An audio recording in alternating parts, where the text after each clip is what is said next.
Welcome back, everyone, to another episode of Rooftop Perspectives. I'm your host, Lancescurv. It seems like it's been a million years since I've been up here, but I've been doing so much other things, as you can see with the walk and talks and stuff up on the property, that, I have a pretty full schedule. But this week, I'm going to really put in a lot of good work and content, and I want to keep that up for the rest of the year. I don't want to slack off, but there were things that I had to really deal with. I want to give a big shout out to my brother who I met today at the University of Ghana Hospital. A pleasant brother. He told me he watches all of the videos, and I just have to say it's a really good feeling for those who stop me in the street and, give me love, here in the motherland. I really appreciate that. It really means a lot to me also.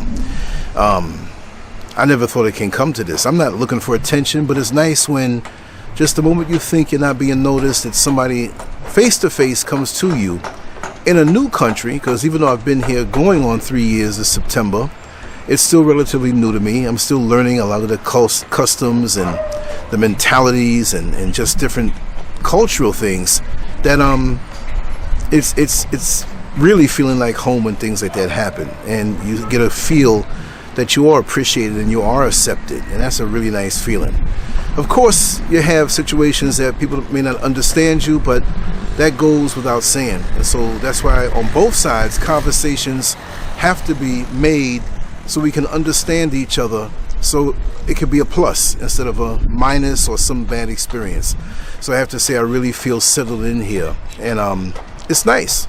Look, the planet Earth is ours. We should feel good anywhere we go, because we are the original people of the planet, bar none. Science and our DNA says that. Anyway, I just wanted to say, like with the title, sleep can't help when it's your soul that's tired. And I'm realizing how many people are here on this planet going through so much actually, and going through a lot as far as their perceptions are concerned. Because if we think something is bad, or we think we're stressed, even if we're a little stressed or pushed a little bit, then it's real for us. So we can't deny that person their reality from their perception. We have to just show them that it may not be as bad. Now, people would say, well, Lance, what do you mean it's not as bad? Even though you ran away to Ghana, which I did not run away. I came here because I wanted to come here. This is something that I always wanted to do, as far as leaving America, leaving what America has to offer on a destructive level. I saw it, and it wasn't for me, and I wanted to leave. At one point, I wanted to go to Jamaica. Another point, I said, okay, Ghana. And this is not it. There are other places coming very soon where we will live. So this is part of the journey. But we'll keep quiet about that for now. But saying that, sleep wouldn't help you if it's really your soul that's tired. So let's dig deep into that. We're at the verge, what they say, of a world war. They say there's submarines off of the coast of America, Russian submarines that have nuclear capabilities. They say that China says if they move in on Taiwan, which they have ships and stuff set up already right there so close, and America interferes with this, then they're going to come after America. They have Russia with the Ukraine, with what's going on with them. I heard that India and Pakistan almost got into it on a nuclear level, and we didn't really know about it. They didn't speak much about it. We have the homelessness and the fear of homelessness, because there's so many people who have lost their jobs or are so stressed and they're about to lose it, they feel. We have many people who are on drugs because they can't cope with the reality that they see in their lives, and they feel hopeless. We have people who are doing crimes because they're frustrated that they're not getting there in their life fast enough, or they're just greedy that way, or they just have to do this crime because they see that there's an only way out, that they have to do things to get money that are not proper. There's so much going on. We have relationships that may stress us. We find ourselves in relationships that we think that, well, this might be the wrong choice. This is the wrong person for me. I made the wrong decision to be with this person. And the other person may disregard that original person and they may not be on the same page. We have social media that we escape into, like a crack pipe, like a needle in the arm full of heroin, like a Molly, any type of drug that's out there, because we can take our mind away from our realities. And that's really what it is, that we want to take our mind from the reality, you see? And some of us don't realize that, it's not healthy to be around the very thing that you healed up from, but you go right back. You get that phone call in the middle of the night from an old lover who is so toxic to you, but they can make you feel good on a physical level, but you realize that you're soul tying up yourself with this person. When that call comes 2 o'clock in the morning, here you go going on over there. We're tired, we're worn down. Many of us don't know how to live. Many of us don't understand the art of living. We're not going to come out of the womb and understand the true art of living, where it's so nutritious to us that we have a full package for the next day, full of enthusiasm. That childlike feel that we had, that wonderment for the world, that enthusiasm to say, wow, I can't wait. When I get older, or next week when I take that test, I'm going to pass it. And then when I get older and I get out of school, I'm going to do this and this and that. And you can't wait to run down the world because you know you're going to conquer the world. Not knowing that this world can be a very toxic place, and most often it conquers you. I'm not saying that it's going to do that. Maybe it has already, but it's never too late. You're put here for a reason. You're put here for a purpose. And if you stay in that purpose, you'll always be protected. So the bottom line is, how do we rejuvenate our spirit? How do we rejuvenate our soul when we're tired? But we got to disengage and get away from the things of this world. We have to. I don't mean to try to sound like a preacher. I'm not a preacher. But I can see it on a real level. The superficial things of this world has no nutrition in it. And we reach for it and we consume it. And we reach for more and we consume it. And we have this caloric rush of feeling good for a time when we get the brand new car. We go to bed with the brand new woman or man or whatever you're into. And, it just dissipates after a while and we're left with an empty feeling. So all of the effort that we took to go after this new thing of the world was wasted effort. Because it's not nutritionally sound to the soul. So what do? We seek another pleasure or another worldly achievement to give us what we thought we were going to get beforehand with the other thing that let us down. So we figure, well, I'll take a week off from work and I'll stay home and sleep. You wake up tired sometimes and oftentimes because the physical sleep is not going to rest your soul. It's not going to rejuvenate your spirit. These things I've learned. And for a time, maybe the pleasures of the world were things that I sought out and indulged in en masse.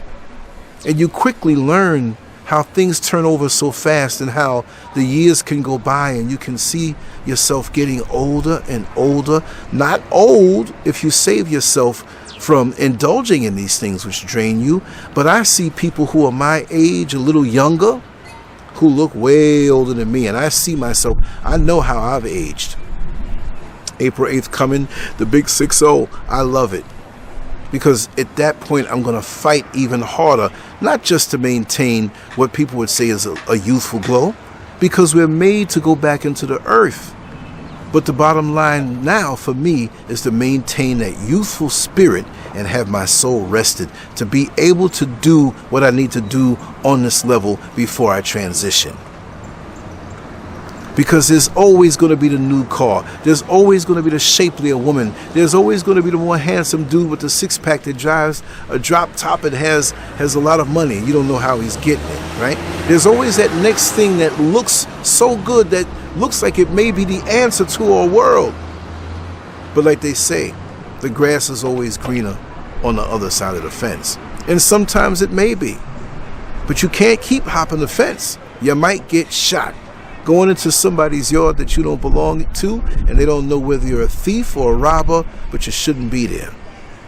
Sometimes and oftentimes in this life, you'll find yourself in a reality and you say to yourself deep down, and you don't say this to anybody else, but you think to yourself, am I in the right place? Is this where I'm supposed to be? You know, when I was younger, and even now, and most of my life, but there's some times in my life I said, this is not where I'm supposed to be. This is not my reality. I went up a wrong road. And you got to have that heart-to-heart talk with yourself and be honest with yourself that this trajectory, this road that you're going up, is not the road that you're supposed to go to or go up on. You didn't follow your spirit. You didn't listen to that inner voice. And so you made a choice with your head. And you forced this thing because it looked good, or you thought it would be good for you, but it doesn't fit right. But what happens when you go to the shoe shop, the shoe store, and you see the prettiest shoes? I'm speaking to the ladies now, or the nicest shoes for the men, but shoes that you like. And you just go ahead and buy them up and come home and realize it's the wrong size. You should have tried it out. You should have thought about it. You should have thought about that decision that you're making. But too often we make a hasty decision, whether it be going on a job, getting into a relationship, moving into a new apartment, making an investment, because the shysters are out here.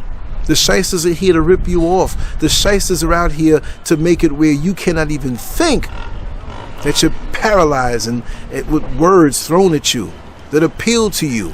And you go ahead just to make the person stop, and you realize, I can't afford this money. I just spent a whole bunch of money that I really couldn't afford. So what do? Well, we got to get away from the things that brought us to this place. Like the saying goes, you know, you don't want to be around anything that you had to heal from. If you had to heal from it, going back to it is going to bring you in a place of a place of being wounded again. So do you heal a cut and take the Band-Aid off and take a knife and open up the wound again? That's what so many of us do. Many of us don't have the discipline to stay in one state of mind to accomplish the goals that we set out for. And if we can't do that, after time, you'll see that your life, and I don't mean to say anybody's life is a failure, but you'll see a multitude of failures that were never finished. That we die and leave on up out of here and we never finished the thing. All we did was leapfrog from one situation to the other because of the discomfort of that situation. And we left and went here. And we left and went there. And after a while, it seems as though the same situations happen similar to what it was 30 years ago, 40 years ago, depending on how long you lived in this world, 20 years ago, 10 years ago. It always ends up with the same type of situation, and you realize it's not the situation that's bad, it's you who didn't adjust yourself from the inside. And once you make those adjustments, you will cut through life like a hot knife through butter. It'll be much more easier, and you do it with less discomfort because you know yourself and you know your limits and you know what you will tolerate and what you won't tolerate because you have a certain standard. I have no problem right now speaking my mind, because there comes a time in your life where you learn just not to care. You can't care for every situation in your entire life. And I don't mean to be cold-hearted toward the people you love. No, I don't mean that. But the people who are those borderline entities in your world that lean in when they want something and pull back when they don't want to be bothered with you. You have to learn not to care for these energies. I didn't say necessarily people, but the energies that they possess, because only when they get right with themselves can you vibe with them. But if they're not right with themselves, how could you take them in to your inner circle? You're going to take in a problem. Don't give me a gift, come to my front door and hand me a gift in a box when the box is full of roaches. It may be a nice gift, but if it's full of roaches, I don't want the roaches now that's going to invade my clean home. And this is how many people are. They look like a good deal to bring into your life, but they bring their baggage with them. And now you find yourself taking care of their baggage. This is not a charity. Your life is not a charity. And again, when I say the word selfish, most people think, oh, that's bad. You're selfish. No, I've learned to be selectively selfish in my life. And it's not about being selfish where I'm a non-giving person, or I give a lot of myself. But when I say this, being selectively selfish, I mean plugging up the holes that leak out your life force and your energy, that render your grand goal useless and you don't even accomplish anything. And these people that have taken from you a bit here and a bit there, undetectable to you. It's like you're running a store and you don't realize how much shoplifting is going on. And you're making so much money, but you see very little profit until you set up to find how much of your merchandise is shrinking. How much is being taken away? We know some stuff can be damaged. Maybe some milk falls down on the ground and spills all over the place. Well, what can you do about that? You have insurance for these things. But you need to monitor yourself like that store to find out how much is being taken away from you, that you can recoup and find yourself in a better place instead of being so worn down and tired. Your soul is tired. And you go to sleep and you wake up just as tired. That is no way to live, unless now you have some type of physical ailment that you need to look out for. And if it's that way, check yourself out. But if they find nothing wrong with you on a physical level, it's a spirit thing. It's a soul thing. It's an energy thing. There are too many hands in your pot. You dish out and feed the masses around you, and you look in the pot, there's 1 grain of rice. See? So do yourself first and do yourself a favor. Pay yourself first. I'm not just saying with money, but pay yourself first, meaning that take care of yourself before you can take care of anybody else. That's very, very, very important. Because see, people will want to put a pin to your balloon that's rising and it has helium in it so you can fall and sit and stay right with them. Because they'll keep you where they are, especially when you have enthusiasm to go higher and they don't. So you should not be a victim to somebody else's low expectations of themselves. They want you to be a part of the loser club. And I'm not here in a condescending way calling anybody a loser. We've all lost, but it doesn't mean we're losers. You're a loser when you throw out what goals you may have had in the past and don't want to be bothered with any other progress, and you don't want anybody else to have progress. That's what makes you a loser. You can lose all you want yourself, but now you want others to not have what you have. Or what you could have had. I'm sorry. You don't want others to have what they want to go after and you don't want for yourself. I'm not going to take that out. So the thing, I'm very guarded in what's around me. I'm very guarded on the psychic battles that happen around us. The fear-mongering in the media. The people who echo the fear-mongering. Yes, you must know the positioning and the facts of what's going on in the world at every present moment, but it shouldn't be where now you're full of fear. Because we got to understand that there are entities that we don't even see that's out here that's feasting and feeding off of us. We don't understand that. And that World War III is not just a war with tanks and bombs and cyber attacks. It's a spiritual war that's going on, and we're right in the middle of it. Have you sometimes felt you're laying down in the bed, you got a good night's sleep, you feel this and you know this, but as soon as you wake up, really all the way wake up, and move forward and about throughout the day, you feel as though you have 100-pound weight on you. You feel as though your legs don't move as fast or as strong. You eat your food, and it's packed with nutrition. and you don't feel like you're fed. You don't feel like you're nourished. This is part of World War III on a spiritual level.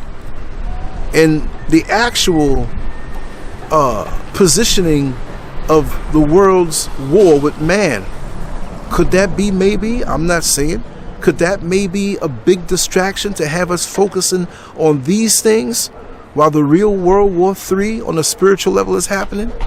Could this be one big distraction? All of these people in countries positioned for war. The threat of the banks closing, which you had Silicon Valley Bank and you had Signature Bank in New York, they crashed. Was this something now to put fear in everybody else? Have them grabbing for their money and cause a real collapse, and one thing after another, and it's a spiritual warfare going on, but we're on man's level in man's engineered world thinking about those things as opposed to what we need to be thinking about, the things in the spirit that we're lacking and we're being drained because of the fear. Is that the ultimate sight game that's going on? It's crazy. It really is crazy. Let me make sure that this thing, yeah, it's connected. It's just that the wind is blowing so much, it's throwing off my little meter there. And even when I'm not talking, I can see those graphs jumping. I'm like, wait a second, is it connected? Yes. Is it a big distraction?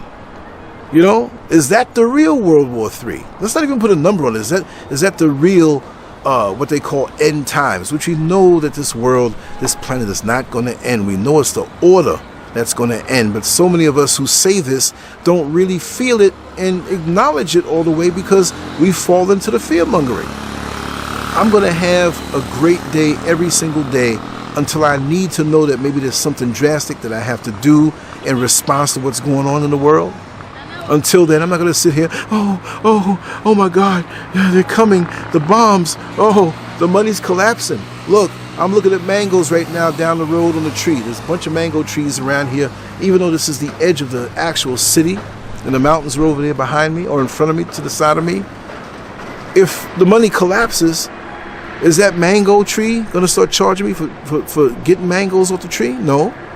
If I go down to the streams to take some water, is the stream going to reach out and say, no, the water can't go in your bucket because there's a bug on me? Yeah, because, you know, we got to charge you. And charge you with what?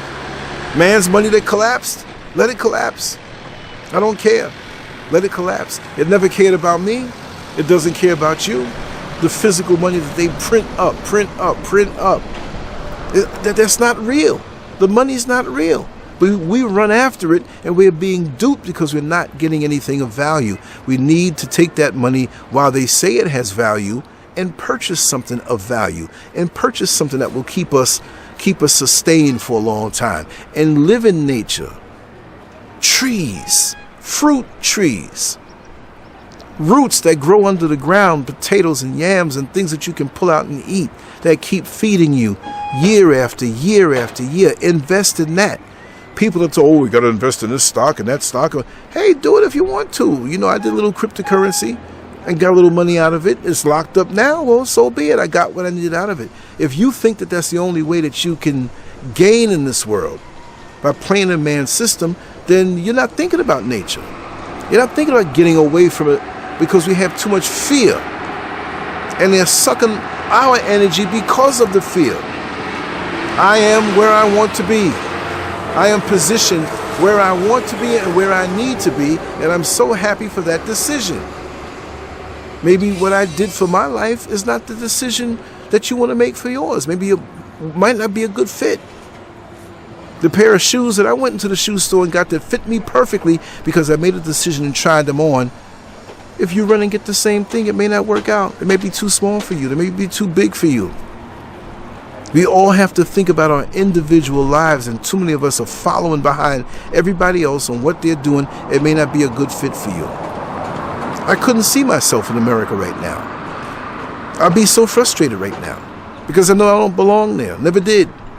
I'm grateful for the experience to teach me, the wisdom that I have through the experiences that I've had. But there comes a time where you must break away and go where your heart tells you, that inner voice tells you. It guides you. Maybe I would look a whole lot older right now if I was still over there. Right? But physically moving is not always the answer. Because there are people who have physically moved over here and they looking mighty old. People ask me, that dude, he's really younger than you, man. I thought he was 10 years older than you. Homeboy is looking like he's 70 years old. You, what? I don't believe it. It's how you live. No matter what you spew out of your mouth, it's how you live and how you think and what's in your heart. You got to keep it pure, but you have to be true to yourself. If garbage rolls in my yard, I'm going to burn it or get rid of it or run it away. I don't want to deal with nobody else's garbage. I don't want to deal with anybody else's toxicities. I don't want to deal with anybody else's dysfunctions. I'm too busy cleaning off my own. I can't be of help to you if I don't help myself first. But if you don't want to take care of what you got to take care of, keep it over there in your yard. Don't bring it over here to mine. Because right now, I'm feeling as high as I've ever felt. I'm feeling as good as I've ever felt. And like I said, just to be. I don't have to go and achieve this to prove nothing to nobody. I know what I have inside of myself. Our motivation shouldn't be based on pleasing somebody externally. Of course, if you go to a school and get a degree and you please your parents or you please the people, or if that's the way you want to go, more power to you. I'm never against anybody elevating themselves. It's better than them going out there and doing a crime or putting somebody down. If you made a goal for your life and you reached it, it's a great thing, no matter what the world may say.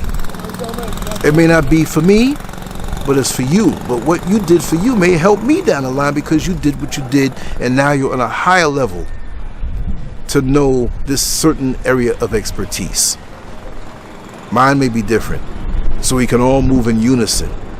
But as long as you make the decisions based on your life, and you listen to your inner voice, and you're not influenced by some person who's trying to control you to keep you down, or to keep you from shining because they tried and they may have failed, but they don't want to do it anymore, and they just want to stay in this one spot, and for you to go high pulls the covers off of them. You see, when you're motivated, it's a hell of a thing, because people will resent you when you are motivated because it shows their lack of motivation. If they're happy living a nondescript life according to their standards, so be it. I'm not mad at you. I don't do what I do to show anybody up. I do it because it comes from the heart. I'm listening to my inner voice, right? And it's not for attention, but like I said, when you come to a new country and multiple people in a day, more and more, in increasing level, tell you what you're doing is good, and they admire what you're doing, and they can feast from it and feed from it on a spiritual level, man, that's the ultimate. To know you're really touching people. And to know that there have been entities that have done everything in their power to stop you. They don't want to see you do what you do. They tell you should stop. You're not living in America no more, that you should stop and live the good life. Well, this here for me is the good life. This is what I struggled through, working 2 jobs or 11 hours a night, driving the bus, working in the jail, working in prisons, all this stuff, and saying, man, when I have extra time, when I have full time to do what it is that I'm called to do, I'm going to do it. You see, people say they want to do something when they have the full time in their retirement, right? And when they get retired and have all the time in the world, they off doing all kind of crazy things and don't even start or continue the things they profess that were in their heart to do. They just want to whatever, and if you do that and you're not happy with the results, then you did it to yourself. Whatever it is that we're going through, we did it to ourselves. I didn't do it to you. Don't be mad at me. But like I said, there comes a time where you're going to have to see fit just to not care. Because there'll be these people roping you in, these invisible strings and soul ties. And don't think that soul ties are something that only comes from sexual intercourse, or anything that results in an orgasm or arousal or some type of closeness. You can have people around you and you can have a soul tie with someone who you think is your friend, but they're not. You can have a soul tie with somebody at work that you get along at work and it seems innocent, there's nothing sexual, it's nothing whatever, but there's a bond there. All bonds are not bad. But those that you don't understand that take from you, yes, they are bad. So clean house and find out what it is that's pulling you down, and stick to the things that are pulling you up. And always listen to the inner voice, because it will never lead you wrong, right? Anyway, it's been a pleasure once again to be back up on the rooftop. I hope I made sense. I was kind of rambling there because my mind starts thinking these things and it gets stimulated. I want to keep going on, and okay, we made that point and I got to make this point. I want to talk all the talks at one time. So I'm all over the place, and you all know that. That's how my brain works anyway. We got some good shows tonight, good shows tomorrow, and I invite anyone who is of a higher vibration. If you have anything that you want to share on this platform, you hit me up. My contact information is below. Lance at Lancescurv.com, 407-590-0755. I'm in Accra, Ghana, but if you call me direct, I have an app that takes the call through at no extra charge. So all of you people who are about the positivity and not the BS and not the false, wanting to hear themselves talk, let me know. We can get down, because this is what we're going to have to do for each other, because there's a whole lot of negativity in the world, and those of us who are positive, we need to stick together and make our goals come true and support each other. And it always doesn't mean money. It's the word of encouragement, checking on the person, vibing. That's what it's all about, because World War III is here. It may come in the form of bombs and tanks and nuclear this and that and cyber attacks, but if that doesn't happen, you best believe that it's here on a spiritual level. Lancescurv out. Just want to say salute to my brothers. Much love. Mwah. To my sisters, stay with the positivity and let me know what kind of content you want to have, what kind of conversations we should have. I'm open to it all. I just want to let you know you're very, very precious to me. Lancescurv out. Peace.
Mm-hmm.